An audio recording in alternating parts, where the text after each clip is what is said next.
বিসমিল্লাহির রহমানির রহিম। দেশপ্রেমিক বাংলাদেশি, দেশে বিদেশে যে যেখানে আছেন, আসসালামু আলাইকুম।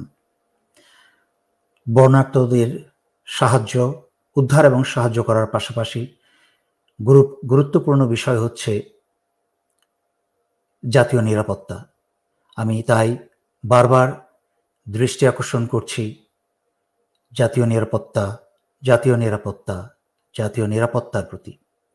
বাংলাদেশ সেনাবাহিনী, নৌবাহিনী, বিমান বাহিনী, বিজিবি, এনএসআই, ডিজিএফআই সকলকে অনুরোধ করছি সদা সর্বত্র প্রস্তুত থাকার জন্য এবং দৃষ্টি খোলা রাখার জন্য।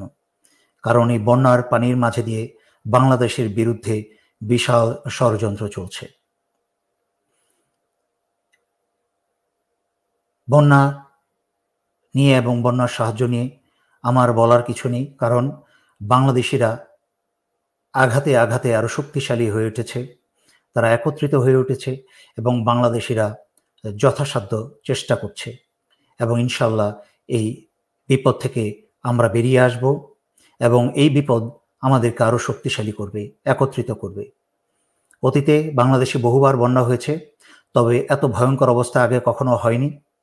এবার হয়েছে ভারতের এবং হাসিনার চক্রান্তে বাংলাদেশিদেরকে আরও ধ্বংস করতে, আরও হত্যা করতে।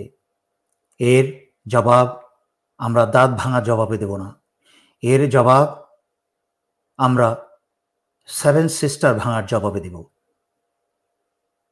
সুতরাং বাংলাদেশিরা দাঁড়াতে শিখেছে, জবাব দিতে শিখেছে। আমরা দ্বিতীয় আরেকটি বিষয় দেখি। এই আড়ালে যারা বন্যার্তদের সাহায্য করছেন, উদ্ধার করছেন, ওনারা ইনশাল্লাহ এই উদ্ধার এবং সাহায্য অব্যাহত রাখবেন। তার পাশাপাশি আরেকটি গুরুত্বপূর্ণ বিষয় যেন আমাদের দৃষ্টি থেকে হারিয়ে না যায়, সেই বিষয়ে আমি কথা বলতে এসেছি। গত 22শে আগস্ট জাতিসংঘের এই বর্তমান বিপ্লবী ছাত্র পরিষদ বা ছাত্র সরকারের পক্ষ থেকে অনুরোধ করা হয়েছিল জাতিসংঘকে বাংলাদেশের গণহত্যা, যে স্বৈরাচারী শেখ হাসিনা এবং ভারত মিলে যে গণহত্যা চালিয়েছে তার তদন্ত করতে। এবং সেই অনুরোধ অনুসারে 22শে আগস্ট জাতিসংঘের তদন্ত কমিটির অগ্রণী টিম হিসেবে 3 জনের একটা টিম এসে বাংলাদেশে হাজির হয়েছে। কিন্তু অত্যন্ত উদ্বিগ্নের বিষয় যে এই টিম এসে সাক্ষাৎ করেছে স্বৈরাচারী শেখ হাসিনা এবং ভারতের রেখে যাওয়া পররাষ্ট্র সচিব মোমেনের কাছে। এই মোমেন সম্পর্কে আপনারা যতটুকু জানেন, শুধু উপরের লেভেলে দেখাচ্ছে, এই মোমেন হচ্ছে সম্পূর্ণ হাসিনার লোক এবং ভারতের পছন্দের লোক। সে এই পররাষ্ট্র সচিবের পদে বসার পরে যত মধ্যরাতের নির্বাচন করেছে বা একদলীয় একতরফা ক্ষমতার অপব্যবহারে যে নির্বাচন করেছে স্বৈরাচারী হাসিনা, সে স্বৈরাচারী হাসিনাকে ফুল নিয়ে সাধুবাদ জানিয়েছে হেসে একজন সচিব হয়ে। যেই সচিব কোনো রাজনৈতিক অ্যাপয়েন্টমেন্ট নয়, হওয়ার কথা নয়। এই সচিব হচ্ছে বাংলাদেশের জনগণের অর্থে একটা সরকারি জনগণের চাকর। তাই তার স্বৈরাচারী হাসিনাকে তার অন্যায় গণতন্ত্রকে কেড়ে নিয়ে হত্যা করে গায়ের জোরে যে নির্বাচন করেছে, সেই নির্বাচনে ফুল নিয়ে হাসি খুশি হয়ে তাকে অভিবাদন জানানোর তার কাজ নয়।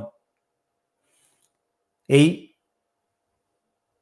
হাসিনার স্বৈরাচার লীগের পররাষ্ট্র সচিব হচ্ছে এই মোমেন, এবং ভারতের সাথেও তার সার্বক্ষণিক যোগাযোগ ছিল এবং আছে। সেই হর্ষবর্ধন সিংঘার থেকে আরম্ভ করে এখনো পর্যন্ত ভারতের সাথে সে যোগাযোগ চালিয়ে রেখেছে। তাই আমি বুঝতে পারছি না যে আমাদের বর্তমান যে বিপ্লবী সরকারের যে বিপ্লবী ছাত্রদের প্রতিনিধি হয়ে যাকে বসানো হয়েছে বিশ্বাস করে, পররাষ্ট্র উপদেষ্টা হিসাবে জনাব তৌহিদকে বসানো হয়েছে, তৌহিদ হোসেন।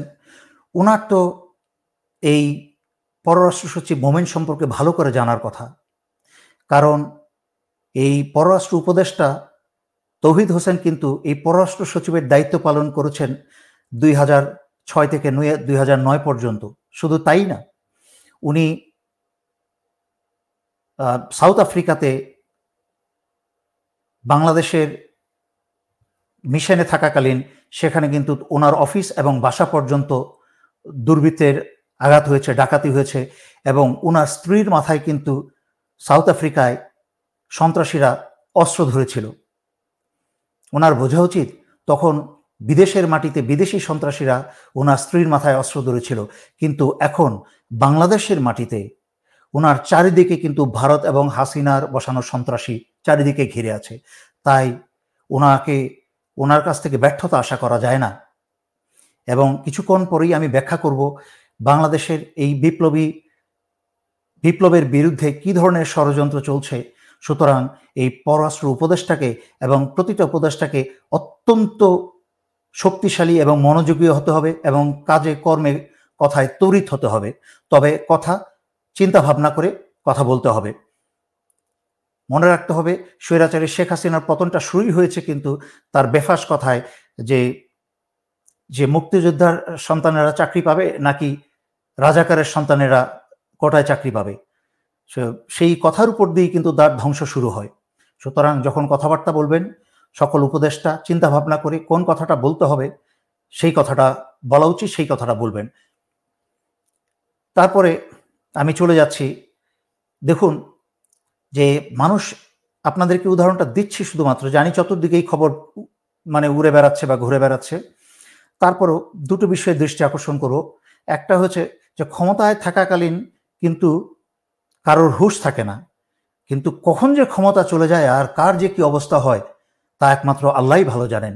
এই দেখেন কয়দিন আগের হুমকি ধামকি মারা সেই কুবিচারপতি কালামানিক বিভিন্ন সময় বাংলাদেশের সার্বভৌমত্ব স্বাধীনতাকে হুমকি দিয়েছে এসেছে ভারত এবং সন্ত্রাসী লীগের পক্ষ হয়ে। এবং কিছুদিন টিভিতে দেখেছেন এক উপস্থাপিকাকে কি করে রাজাকার বলে ডেকেছিল। সেই এখন তার কি অবস্থা। একটা ফকিরেও এর চেয়ে, রাস্তার ফকিরেও এর চেয়ে ভালো থাকে। এখন সীমান্তে না ঘরকা না ঘাটকা, না বাংলাদেশের না ভারতের, সে এখন কলা পাতার উপরে দিনানিপাত করছে। তারপর চোরের মতো ধরা খেয়ে তাকে বিজিবি হাতে রশি বেঁধে তাকে চোরের মতো গ্রেফতার করেছে। শিক্ষা নিন এখন যারা ক্ষমতায় আছেন এবং ভবিষ্যতে যারা ক্ষমতায় আসবেন। ক্ষমতাটা হচ্ছে আপনাদের উপর অর্পিত একটা দায়িত্ব এবং পরীক্ষা। তা কিন্তু আপনাদের কোনো আজীবনের জন্য কোনো পাওয়ার দিয়ে দেওয়া হয় নাই আপনাকে অপব্যবহার করার জন্য সেই ক্ষমতা বা পাওয়ারকে। তার পরবর্তীতে আরেকটা বদমাশ দেশদ্রোহীর ছবি দেখাবো, আমি নাম বলবো।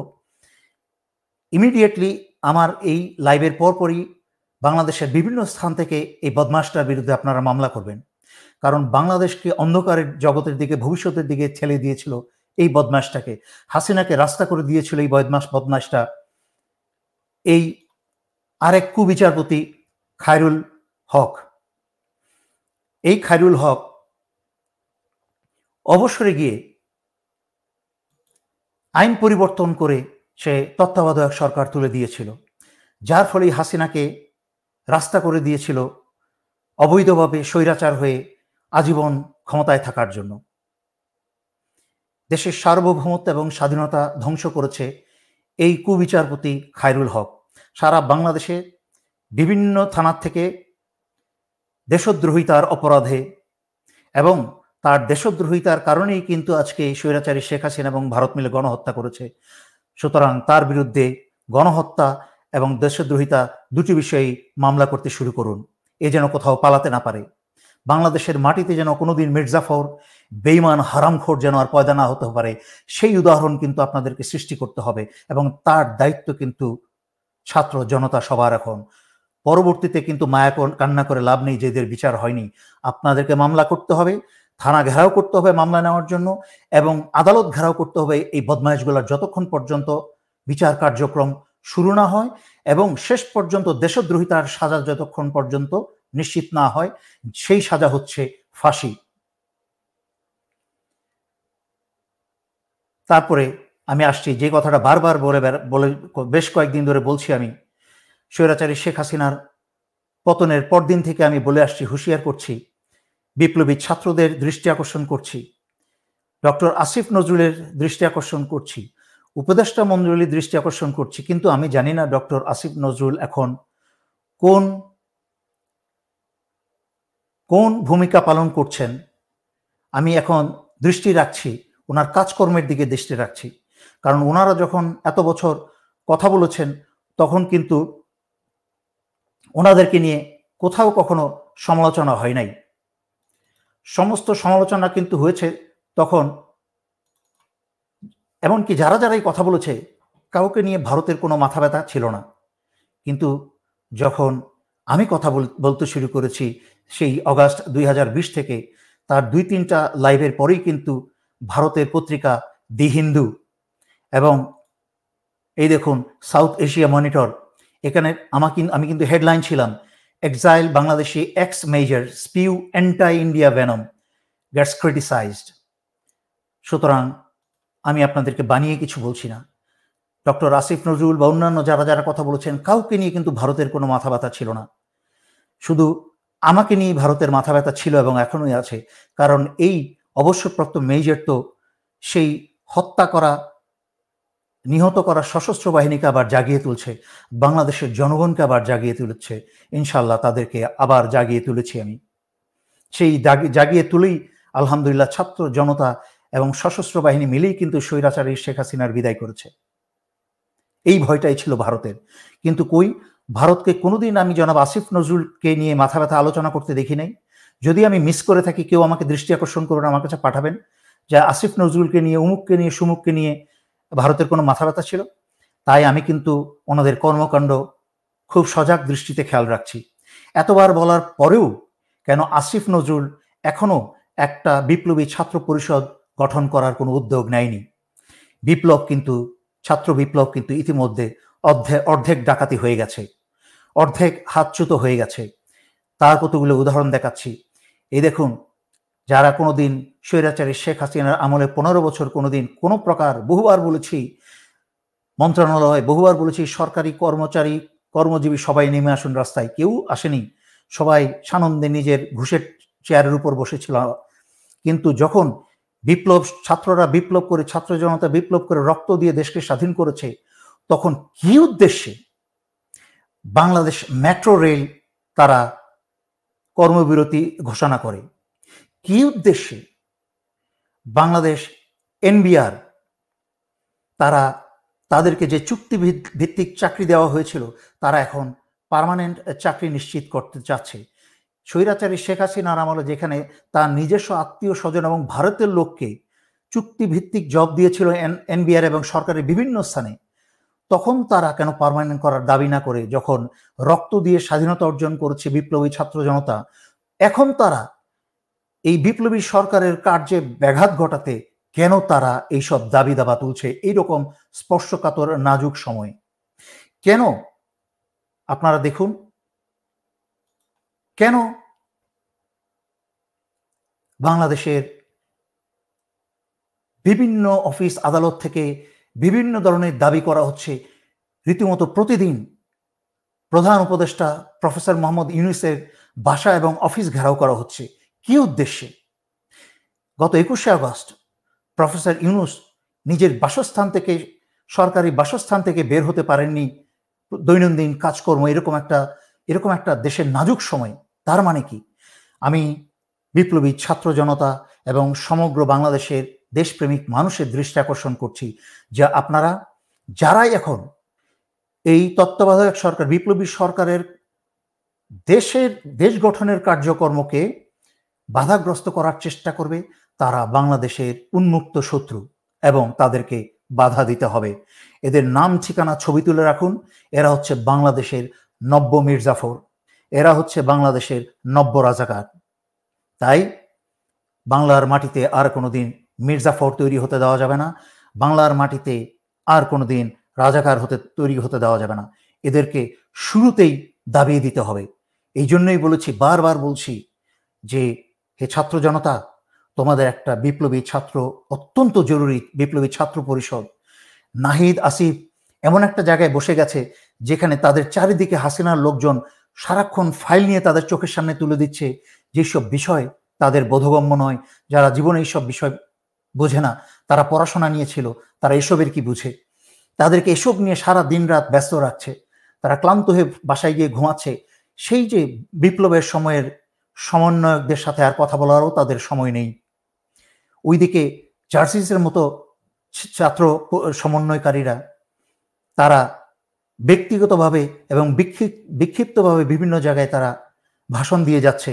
বারবার বলেছি যে তোমরা কথা বলো বিপ্লবী ছাত্র পরিষদের ব্যানারে, এবং যখন কথা বলবে তা যেন সমগ্র বিপ্লবী ছাত্র জনতার পক্ষ থেকে একটি আওয়াজই হয়, যেমন সমগ্র বাংলাদেশ দেশ বিদেশ বুঝতে পারে তোমরা সবাই এখনো একত্রে। কিন্তু যা চলছে, যেই কথাগুলো এতক্ষণ বললাম, তাতে মনে হচ্ছে স্পষ্টত তোমাদের বিপ্লবকে অর্ধেক হাইজ্যাক করে নিয়ে গেছে ইতিমধ্যে।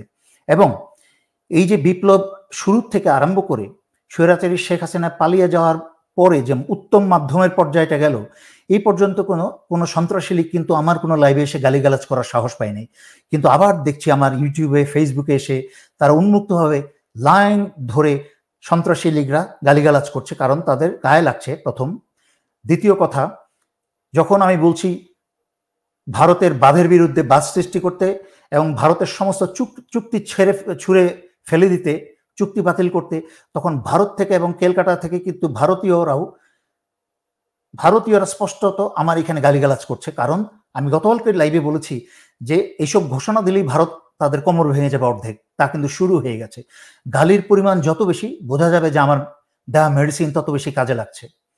তাই এই যে যারা আবার কিন্তু ইঁদুরের গর্তে থেকে বেরিয়ে এসে সন্ত্রাসী লীগ কিন্তু আবার একত্রিত এবং সংঘবদ্ধ হতে শুরু করেছে।